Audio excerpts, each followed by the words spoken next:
Hello and welcome to Western New York's premier float spa. I'm going to take a few minutes to introduce you to the float process. The float environment suspends your body in a zero-gravity-like state. It's a powerful tool for pain relief, relaxation, and getting a better night's sleep. You may be a little nervous if this is your first float experience, or super excited if this is your 400th float. Either way, this video will enhance your safety and understanding of the experience here.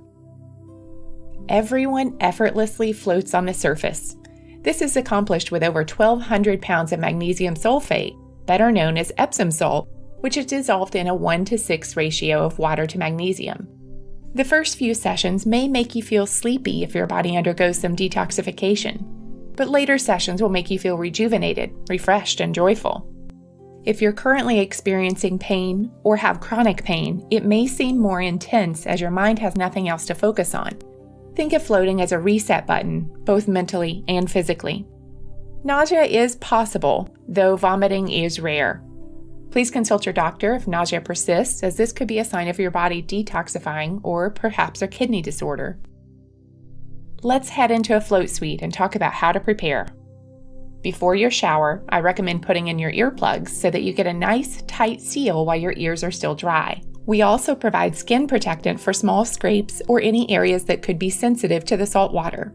And if you're not sure, you'll find out really quickly, though most of the time the stinging goes away quickly.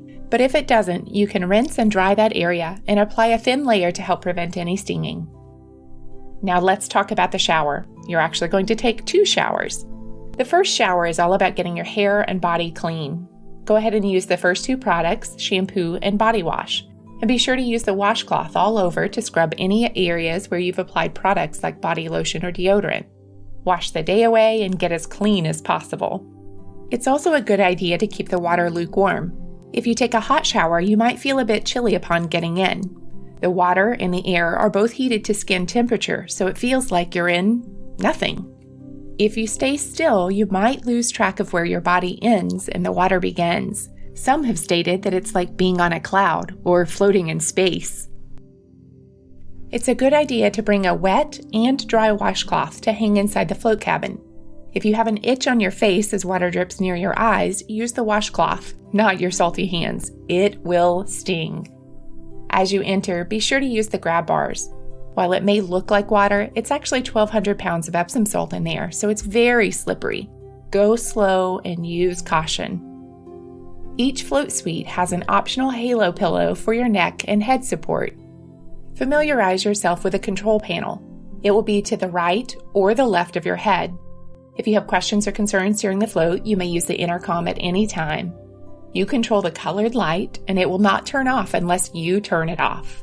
Relaxing music is set to play automatically for 5 minutes in the beginning and 5 minutes at the end. Or just let us know if you would like the music to play the whole time. You can adjust the volume up or down. Be sure to set it so that you can hear it in the beginning, and that will be the same volume that plays at the end.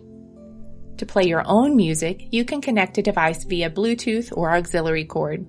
Make sure to turn the volume all the way up and set it to airplane mode, or else every ding and ping will play inside the float tank, and that's not a relaxing time.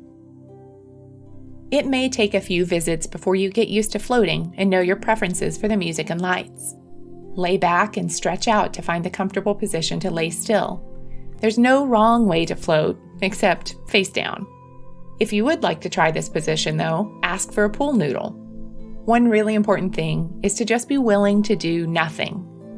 That might be really challenging, and it might also be really easy. If you feel yourself getting antsy and ready to get out, tune back into your body by tensing and releasing your muscles. Take slow, deep breaths and try to count to 100, though you can get out at any time. We always encourage one to persevere because remember, this is your time. Your mind, body, and spirit will thank you later. And yes, it's perfectly okay to fall asleep in there. We can wake you via the intercom if the music and lights coming back don't, or finally if the water is moving, you gotta move. You may need to come to your hands and knees before standing. Use the grab bars as you slowly step out into the shower. Take another shower, thoroughly rinsing off all the salty water, and you may now use the conditioner to moisturize your hair post-float. You can also use the ear rinse to clear any salt water. Just hold it directly outside your ear, not in it, and gently squeeze. It's an alcohol and vinegar mix you can make at home if you'd like to rinse again later.